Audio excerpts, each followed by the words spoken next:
This is the First Century, a podcast devoted to stories from that influential period of history including Rome, Judea, Christianity, and more. I'm your host, Dr. Brian Schmisek.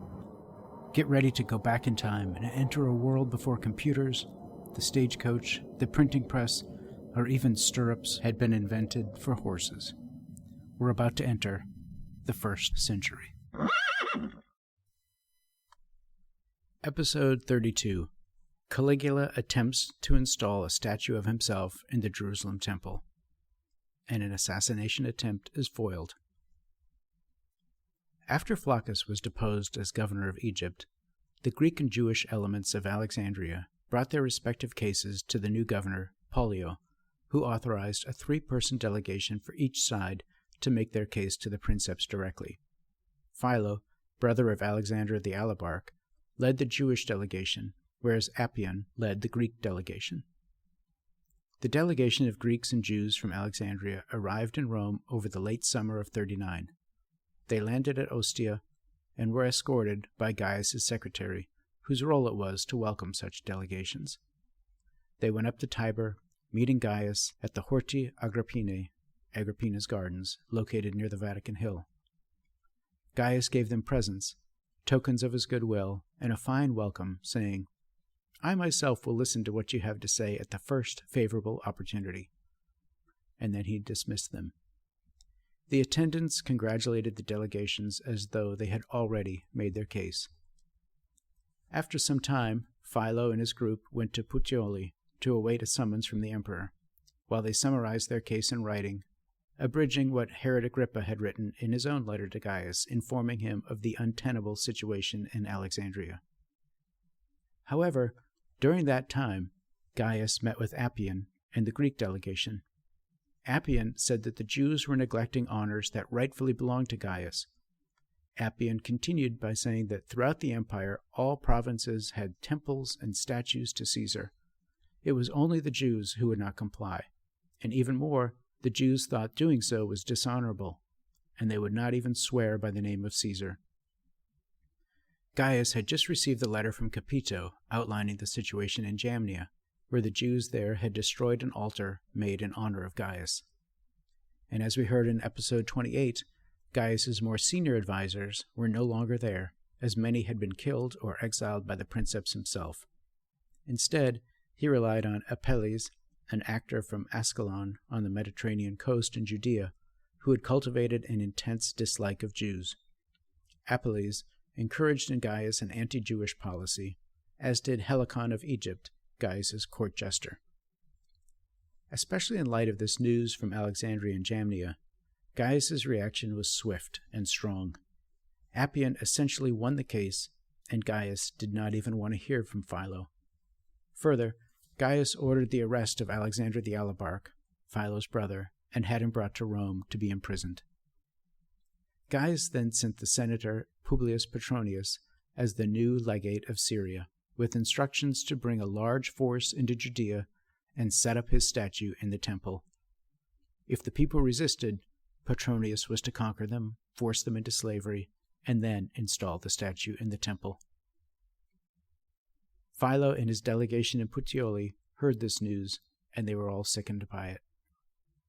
They decided to rely on their God as their only hope. In Rome, there were also rumors of terrible omens regarding the emperor, but these were shared in hushed tones and only among friends. For example, the year before, on January 1st, 38, a slave by the name of Machaon had taken a little dog with him and went into the temple of Jupiter Optimus Maximus, the best, the greatest, on the Capitoline Hill, the tallest of the 7 hills of Rome. In the temple, Jupiter is depicted reclining upon a couch. Only the priests could approach that sacred space, and it was used to make offerings of food to the god. But now, the slave Machaon climbed upon the couch, sat next to Jupiter, and uttered many dire prophecies. Before Machaon could be stopped, he killed the little dog and then committed suicide. For the superstitious Romans, the meaning was unclear, but it certainly wasn't good. In the late summer, early fall of 39, Petronius arrived in Syria to relieve Vitellius of his command. Petronius took stock of the situation, and then moved with 2 legions to Ptolemais for the winter as he prepared to install the statue of Gaius in the Jerusalem temple. Ptolemais was about 25 miles south of Tyre, along the coast of Phoenicia. By the time Lucius Vitellius arrived back in Rome, he learned that he was the object of Gaius's jealousy. It seems that admirable and effective governorship made Vitellius a potential rival in the princeps' mind, so Gaius ordered Vitellius's execution. Vitellius had, after all, forestalled an attack by Artabanus and even compelled him to make sacrifices to the images of Augustus and Gaius himself, securing Artabanus's own son Darius as a hostage. Vitellius also recalled how much he had given of himself for Rome and to the emperors in particular. His own son, of course, had been considered one of Tiberius's favorites, even earning the nickname Spintria, which essentially meant that he was a sexual plaything for the emperor. Vitellius was horrified every time he thought about that and what it meant for his son. But now, recognizing his own impending demise, Vitellius fell at Gaius's feet with loud cries, tears, and lamentations. While proclaiming the emperor divine and offering worship, he said that if he were allowed to live, he would offer sacrifice to Gaius.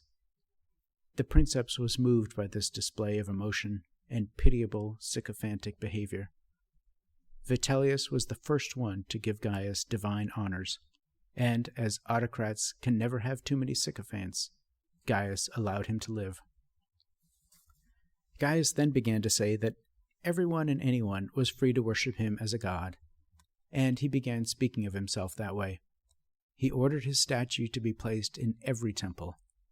At one point, Gaius claimed to be speaking with the moon, and his newfound friend Vitellius was with him, so Gaius asked, "Can you see the goddess with me?" Vitellius only averted his eyes, and in hushed tone replied, "Only you gods, master, may behold one another." At this point, Gaius began presenting himself as Jupiter Latiaris, one of the most ancient titles for Jupiter, and one associated with his divinity near the Alban Hills. Gaius enrolled his wife Caesonia, his uncle Claudius, and a number of wealthy Romans as his priests, each of them paying 10 million sesterces for the privilege. He even consecrated himself to his own cult and named his horse Swift as a fellow priest. Every day, rare and costly birds were sacrificed in his honor. Gaius also liked to behave as if he were in direct rivalry with the sky itself. He installed a device that answered thunder with booming echoes and responded to lightning with flashes of its own. Whenever a thunderbolt struck nearby, he would hurl a javelin at a rock, shouting a line from Homer each time, "Either lift me, or I will lift you." Though Vitellius was a sycophant, Vespasian had the opposite problem. He was clueless as to how to placate the princeps' ego. As praetor in 39-40, Vespasian fell into danger with Gaius, not because of ambition, but because of negligence. He failed to show sufficient enthusiasm for Caligula's theatrical performances and games. For example, Vespasian did not attend the emperor's spectacles with enough attention, and he was nearly punished for appearing indifferent. In addition to sycophancy, Gaius was indulging in his love of chariot racing. The Hortae Agrippinae, the Agrippina's gardens, his late mother's gardens, which had been passed on to him, and where he met the Alexandrian delegation a few months earlier, was a perfect location for a large racetrack, also known as a circus. To complete the work, Gaius imported an Egyptian obelisk, transported by sea on a gigantic ship that was built especially for that purpose. The ship was so strong that it carried not only the obelisk, but also 4 shafts of the same stone to serve as its base. Now, the Hortae Agrippinae would be even more spectacular and well-known with the addition of the Circus of Gaius, or as it came to be known, the Gaianum, and all of this accentuated by an Egyptian obelisk. This was his favorite track, and chariot racing was certainly admired by the populace. There were different teams, known by their different colors, and everyone had a favorite. Gaius was a fan of the greens, and certainly of his own horse, Swift. In September of 39, Caligula decided to travel to northern Italy, specifically to visit the river Clitumnus and its grove for refreshment and for a change of pace. He was accompanied by his two sisters, Agrippina and Julia Livilla, and we recall that his favorite sister Drusilla had already died. He was also accompanied by Lepidus and a significant entourage of followers, advisors, and friends. While there, Gaius came across letters that showed that his two sisters and Lepidus were plotting his assassination, with support from some generals in Germany. Not only that, but he heard that Agrippina and Lepidus were having an affair. Gaius also recovered 3 daggers that were to be used by each in assassinating him. After all that Gaius had done for them, he was furious. He dashed off a letter to the Senate, charging the 3, and he sent them back to Rome to await trial.